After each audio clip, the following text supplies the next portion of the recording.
Pierre Richard, c'est le charme distrait, mais sûrement pas discret du cinéma français. 50 ans de carrière, plus d'une soixantaine de films, dont une dizaine devenus cultes, comme La Chèvre, Les Compères ou Les Fugitifs. Un grand blond au corps en caoutchouc, poète du pas de côté, qui t'a parfois tombé. Je ne changerai qu'avec le temps. Mais personnellement, je tiens à garder cette même silhouette. Parce qu'il est d'une étonnante souplesse, le contrôle de son corps. On peut à peu près tout pardonner à Pierre Richard, y compris quand il met le feu à la maison, parce qu'il ne l'a pas fait exprès, en plus il voulait bien faire. Il y a une façon de se déplacer qui peut être très particulière dans les enjambées, dans la façon de marcher. C'est tellement unique que c'est devenu une expression. Même les jeunes, ils se disent entre eux « arrête de faire ton Pierre Richard », quoi. Mais Pierre Richard, c'est surtout un personnage qui a traversé les décennies avec une particularité, la maladresse, décortiquée, réinventée dans une infinité de variations. Il a réussi à créer une poétique, plus qu'une comique, une poétique de la distraction, de la maladresse attachante, de l'espèce de pas de côté à la fois généreux et complètement brouillon, voire catastrophique. Il a trouvé son clown à lui, qui est composé de ce qu'il représente, de tendresse, de distraction, d'être dans la lune. Entre la superbe d'un Belmondo et un Depardieu un peu voyou et séducteur dans les années 70, Pierre Richard, lui, puise sa rêverie du côté de Charlie Chaplin, Buster Keaton. Quand j'ai pensé à lui pour Le Petit Spirou, j'ai pensé à lui dès le démarrage de l'écriture, parce que justement, je savais qu'il avait toute la dimension ludique et espiègle, et puis de quelque chose de lunaire dans son univers, il a sa bulle en fait. Aujourd'hui, on le retrouve dans 2 films, Un profil pour 2, en senior, connecté, aux côtés de Yanis Lesper. C'est diabolique votre truc, hein.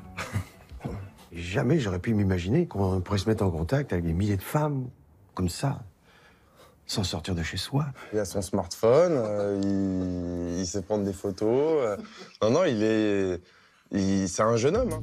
Dans Paris pieds nus du duo Abel et Gordon, mais aussi sur la scène du théâtre du Rond-Point à Paris, dans Petit éloge de la nuit, où il est toujours aussi rêveur, mélancolique et surpris, mais cette fois par la nuit. Des nuits d'échecs, des nuits à faire le guet, des nuits de vent, des nuits de ouf, des nuits surprenantes, des nuits voluptueuses, des nuits pour se montrer. Son corps danse, Pierre parle avec son corps. D'ailleurs, il cite souvent cette phrase que Tati lui avait dite, je crois. Vous êtes un acteur remarquable parce que vous pensez avec vos pieds. Il danse son personnage. Son personnage est d'abord un corps. C'est d'abord un corps dans le monde, avec ses accidents, avec ses éclats. Je me souviens d'une scène où il est parti, il devait danser un peu tout seul, ça. Il est parti en moonwalk, comme Michael Jackson. Voilà, il fait toujours des petites surprises comme ça.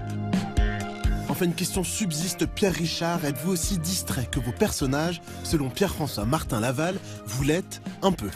Je l'ai vu quand même une fois, Pierre Richard, je marchais dans la rue avec lui et il avait la main à l'intérieur de son pantalon et il m'écoutait plus. Et puis je dis mais qu'est-ce que tu fiches? Et il me dit je cherche mon slip. Et il avait perdu son slip, voilà, et c'est vrai. Hein. Vraiment? C'est vrai, cette perte loufoque en pleine rue, Pierre Richard? Oui, j'ai dû sentir quelque chose qui glissait, je sais pas. Mais je me souviens pas, hein, mais les gens se souviennent beaucoup plus de ce que j'ai pu faire que moi. Alors, tous ces personnages de gaffeurs, de rêveurs, qui ont évidemment jalonné votre carrière, est-ce qu'ils vous ressemblent? Au fond, est-ce que vous êtes comme ça, vous, dans la vie? Un peu en partie, quand même. Gaffeur, pas trop. Distrait, c'est sûr. Maladroit, c'est à cause de ma distraction. En fait, peut-être que ce qu'on pourrait dire, s'il y a une constance dans mes personnages, c'est une sorte d'inadaptation au milieu dans lequel il vit. Je suis toujours un peu marginal, quand même. Je suis même inadapté à mon propre milieu de cinéma et de théâtre. Alors, vous êtes né dans une famille assez privilégiée, et qui avait sans doute des idées assez arrêtées sur ce que vous deviez faire dans la vie. Mais est-ce que vous vous êtes senti déjà, vous, avec ce pouvoir comique, ce pouvoir de décalage? Non, mais en tout cas, je me sentais déjà complètement inadapté, puisque tous mes cousins préparaient Polytechnique, le Central, quand moi, j'étais encore à redoubler ma seconde. Donc, effectivement, j'ai fait tellement de pensions, des années de pensions. Et les pensions, c'est quand même un univers carcéral. Vous avez vécu ça comme quelque chose de très contraignant, de très Bien sûr. triste? Et que le seul moyen de m'en sortir, ou bien vous étiez très fort intellectuellement, alors vous étiez le chouchou de la classe, ou vous étiez très fort physiquement, vous étiez celui à qui qu'on ne touche pas. Reste ce que j'étais, c'est je fais rire. Donc je suis protégé par le fort de la classe qui dit touche pas à lui parce qu'il me fait rire. Mais je pensais pas en faire un métier. C'était une défense. Qu'est-ce qui vous a mis le pied à l'étrier pour devenir acteur? Je devais avoir 18 ans, donc vous voyez, c'est plutôt une occasion tardive. Il y en a plein qui commencent déjà des cours avant. Mais au lieu d'aller au lycée, j'étais au cinéma, un après-midi. Et j'ai vu un acteur que je connaissais pas.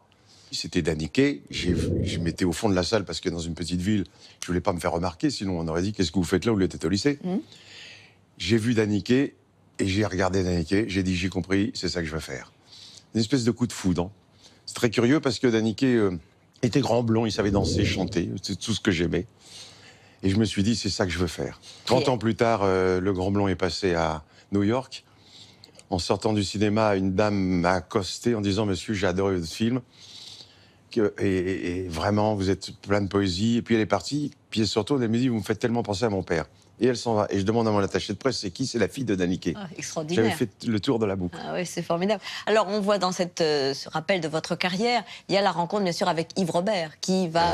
Absolument incontournable pour moi. Elle était décisive. Yves m'avait choisi déjà dans une audition, donc il ne connaissait pas, il n'y avait pas de privilège. Il a vu plusieurs comédiens et il m'a choisi pour jouer avec lui au théâtre. Et puis, quand on a eu fini, 1 an plus tard, il m'a appelé en me disant « Je t'écris un rôle, c'est petit rôle, mais je l'écris pour toi. » C'était dans Alexandre. Voilà, Alexandre le Bienheureux. Et il y a eu le succès, évidemment, énorme du Grand Blond. C'était en 72. Là, est-ce que ça a changé votre vie? Vous avez senti qu'il y avait autre chose, un nouveau départ, une étape fondamentale? Le distrait avait déjà pas mal marché, c'est pour ça que j'en ai fait un deuxième. Alors, évidemment, le Grand Blond m'a donné une sorte de dimension un peu mondiale, puisque le film a été vendu partout. Bien sûr, ça a changé. Peut-être pas beaucoup en bien et peut-être pas toujours en bien. Peut-être qu'après, cette espèce de spirale du succès que j'ai connu m'a empêché beaucoup plus de réfléchir sur mon propre cinéma. Et ça m'a été reproché par certains journaux. J'ai trouvé qu'ils exagéraient, mais j'ai trouvé qu'ils n'avaient pas complètement tort non plus. Ou ça vous enfermait peut-être dans un personnage. Voilà. À un moment, on a vu ces 3 acteurs, Gérard Depardieu, Jean-Paul Belmondo et vous. Est-ce que vous vous êtes senti à un moment appartenir à cette génération d'acteurs qui étaient sur le devant de la scène et avec qui d'ailleurs vous avez fait un bout de chemin, notamment Gérard Depardieu? Oui, j'ai fait 3 films avec lui. J'ai conscience d'avoir appartenu à toute une génération d'acteurs avec lesquels j'ai eu infiniment de plaisir à travailler, et puis même avant de tourner, pendant le tournage et même après le tournage. C'est quand même des gens qui sortent un peu de l'ordinaire. Quand vous fréquentez des gens qui sortent de l'ordinaire, petit à petit, vous sortez aussi de l'ordinaire. Bien sûr. Alors, il y a eu le théâtre, évidemment, et cette fois, on le disait, donc vous êtes seul en scène, dans une pièce assez mystérieuse, poétique, Petit éloge de la nuit, d'après un texte d'Ingrid Astier, une mise en scène de Gérald Garouti. On va en regarder un extrait et on en parle ensemble. Intimité. Peu de femmes auront couché avec mes rêves. Artifice. Le feu d'artifice tire sa force de sa bufflerie. Il introduit du vacarme dans la nuit. Il s'octroie le droit d'être bruyant, trouant le silence de sa joie guerrière. Et moi, j'aime pas la guerre. Des hauts, des A. Regardez les étoiles, merde. Alors, un très joli spectacle donc au Théâtre du Rond-Point. D'abord, dites-nous si vous avez du plaisir à être sur scène aujourd'hui. Oui, beaucoup. Celui-là, il est en plus assez particulier parce que, pour la première fois, au fond, je prends un plaisir fou à savourer des jolies phrases, comme si j'avais une friandise dans la bouche et que je disais, tenez, goûtez, regardez comme c'est. Le plaisir de les prononcer, même.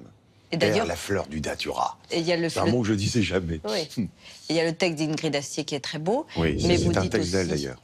des poèmes de Baudelaire, de Nerval. Oui. C'est assez rare, effectivement, d'entendre de la poésie aujourd'hui. Mais c'est très rare et évidemment, l'énorme talent de Gérald. Gérald Garouti, qui est votre metteur en scène. Qui est mon metteur en scène. Il en a fait un spectacle poétique, certes, mais visuel. Je vais, je viens, je on vous voit dans la nature, on vous voit dans la nature, j'évolue. Et il me laisse d'ailleurs... il me dit, vas-y, n'aie pas peur. Il ne me cadre pas d'une manière rigide. Par contre, évidemment, il a très à cœur, et il a raison, de faire attention, chose à laquelle je n'ai jamais vraiment très fait attention, à une diction particulièrement précise, ce qui, moi, j'avais une intérêt bonne. Il me dit... Et là, il faut entendre, il faut t'entendre, et puis il y a des beaux mots à dire, des belles phrases, des belles pensées sur des grands auteurs.